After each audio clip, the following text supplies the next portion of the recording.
नमस्कार, मैं हूं आपका दोस्त doctor Darshan Mangiya. GYLT get your life together प्रेरक कहानियों में आप सभी का स्वागत है। यहाँ पर हम ऐसी कहानियां और कथाएं आपके लिए ढूंढ के लाते हैं जो कि आपके लिए कुछ न कुछ प्रेरक जानकारी रखती हो या फिर इसमें हमारे धर्म और संस्कृति की झलक हो।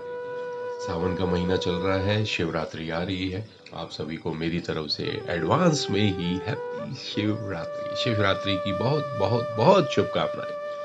भगवान शिव करे कि आप सभी की जिंदगी से हर एक तरीके का विश यानी कि प्रॉब्लम कोई और हमारे प्रभु हमारे भोला जी पी जाए और आपकी जिंदगी खुशहाल हो जाए।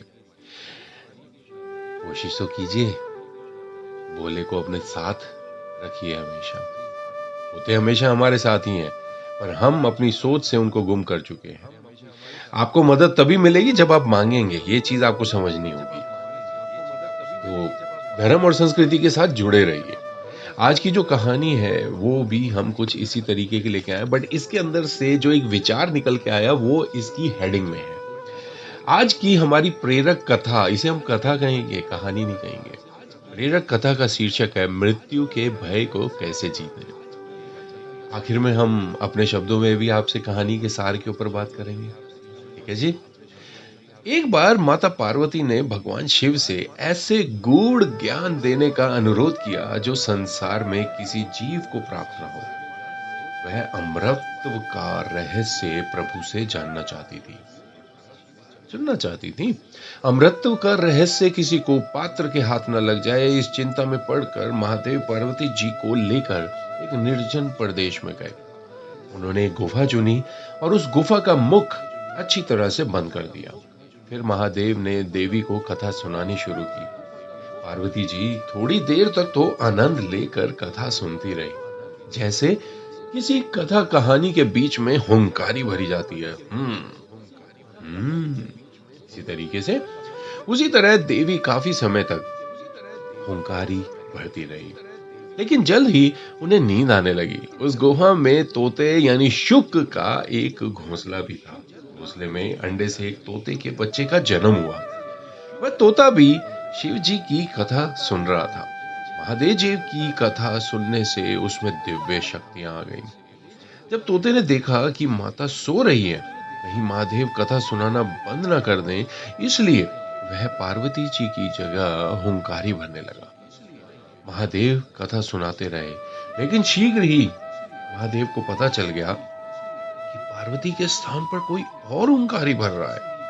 वह क्रोधित होकर शुक को मारने के लिए उठे। शुक वहां से निकलकर भागा। वह व्यास जी के आश्रम में पहुंचा। व्यास जी की पत्नी ने उसी समय जमाई ली और शुक सूक्ष्म रूप धारण कर उनके मुख में प्रवेश कर गया। ध्यान दीजिएगा, ये कथा सुनकर शुक में कई तरीके की अद्भुत शक्तियां आ चुकी थी। महादेव ने जब उसे व्यास की शरण में देखा तो मारने का विचार त्याग दिया। शुक व्यास जी की पत्नी के गर्भस्थ शिशु हो गए। गर्भ में ही उन्हें वेद, उपनिषद, दर्शन और पुराण आदि का सम्यक ज्ञान प्राप्त हो गया। शुक ने सांसारिकता देख ली थी, इसलिए वह माया के पृथ्वी लोक के प्रभाव में आना नहीं चाहते थे। इसलिए ऋषि पत्नी के गर्भ से 12 वर्ष तक बाहर नहीं निकले। व्यास जी ने शिशु से बाहर आने को कहा, लेकिन वह यह कहकर मना करता रहा कि संसार तो मोह माया है, मुझे उसमें नहीं पड़ना। ऋषि पत्नी गर्भ की पीड़ा से मरणासन हो गई। भगवान श्री कृष्ण जी को इस बात का ज्ञान हुआ। वह स्वयं वहां आए और उन्होंने शुक को आश्वासन दिया कि बाहर निकलने पर तुम्हारे ऊपर माया का प्रभाव नहीं पड़ेगा। श्री कृष्ण से मिले वरदान के बाद ही शुक ने गर्भ से निकलकर जन्म लिया।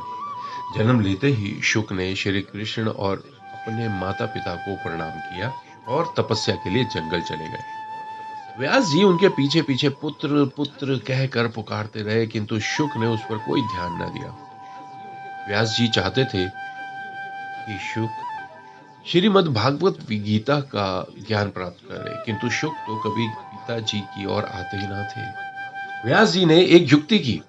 उन्होंने श्री कृष्ण लीला का एक श्लोक बनाया और उसका आधा भाग शिष्यों को रटाकर उधर भेज दिया जहां शुक ध्यान लगाते थे।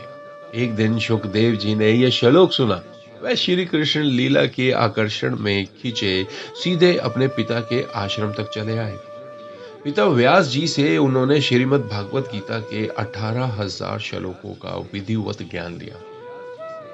सुखदेव जी ने इसी भागवत का ज्ञान राजा परीक्षित को दिया, जिसके दिव्य प्रभाव से परीक्षित ने मृत्यु के भय को जीत लिया। अब यहाँ पर इस कहानी में और कई सारी बातें आती हैं कि सबसे पहली चीज हमारे धर्म, संस्कृति, हमारे ज्ञान, हमारे वेदों में ऐसी बहुत सी बातें छुपी हुई हैं जो आपकी अलग-अलग सांसारिक प्रॉब्लम्स का ट्रीटमेंट हो सकती हैं, उपाय हो सकती हैं। आपके शारीरिक दुखों का, आपके सांसारिक दुखों का, आपके पारिवारिक दुखों का, आपके बिजनेस का, आपके पैसे का, आपके धन का, आपकी सुख शांति के गायब होने का। कितना पढ़ा है आज तक आपने अपनी किताबों को, आपके वेदों को? चलिए सारा कुछ छोड़ दीजिए, अपने घर में सिर्फ 2 चीजें रखिए, रामायण, श्रीमद् भागवत गीता। इसमें आपके सवालों के सभी जवाब हैं, इनको पढ़िए। अगर मैं कहूं कि श्रीमद् भागवत गीता जी का ही आप प्रतिदिन पाठन शुरू कर दें, पहली बार पढ़ने में तो आपको ये ऐसे लगेगा कि मैं नॉर्मल किताब पढ़ रहा हूँ कोई, चलो जी पढ़ लिया उसे। दूसरी और तीसरी बार में जाकर आपको कुछ-कुछ समझ में आने लगेगा। चौथी और 5वीं बारी में आपको लगेगा कि अरे! मैं आज तक कहाँ था? मैंने आज से पहले इसे पढ़ा क्यों नहीं? करके देखिए। 7वीं 8वीं बारी में तो आप बिल्कुल ऐसे हो जाएँगे, जब आप पूरा 7-8 बारी श्रीमद् भगवत गीता जी का पठन-पाठन कर लेंगे, आपको ऐसे लगेगा कि अब तो आप इस धरती पे कुछ भी कर सकते हैं, क्योंकि आपको इतनी चीज़ों का ज्ञान हो जाएगा, पूछिए मत। और कई हद तक आप अपने आप ही खुद की प्रॉब्लम्स का, दूसरों की प्रॉब्लम्स तो तब रहेंगी नहीं, पहली बात तो बात ही खत्म। तब तक तो चीज़ें इतनी क्लियर हो चुकी होंगी, आप इतना शांत हो चुके होंगे अंदर से, हर एक चीज़ आपके पास में भरपूर होगी। और 9वीं बार करने के बाद तो ये और आप, श्रीमद् भागवत गीता जी और आप एक ही हो जाते हैं। फिर तो सांसारिक मोह माया ही खत्म हो जाती है। आप इस दुनिया से बिल्कुल परे हो जाते हैं। आपका ज्ञान बिल्कुल अलग हो जाता है। और रामायण जी की बात करूं तो उसके अंदर शुरुआत में एक प्रश्नावली होती है। अभी जैसे जब तक आप इनका पूरा पठन-पाठन नहीं करते हैं, आप इनको नहीं सीख पाते हैं, तब तक क्या करेंगे? तब तक तो प्रॉब्लम का सॉल्यूशन चाहिए। तो रामायण जी के शुरुआत में एक प्रश्नावली दी होती है और उसको यूज़ करने का तरीका भी बताया होता है। श्री राम जी का पूरे मन से ध्यान कीजिए और उनसे कहिए कि मेरे मन में एक सवाल है, जो कि मेरी ज़िंदगी शायद पलट सकता है या आने वाले टाइम में बिल्कुल खराब कर सकता है। तो पहले उनको नमन कीजिए, श्री राम जी को अपने मन में याद कीजिए और उनसे कहिए कि मैं ये सवाल करना चाहता हूँ। एक पेंसिल लेकर खड़े हो जाइएगा, वहाँ पर कुछ शब्द दिए होते हैं, उन शब्दों के ऊपर पेंसिल रखनी होती है, उसका जो भी शब्द आएगा, उसको लिख लेना है।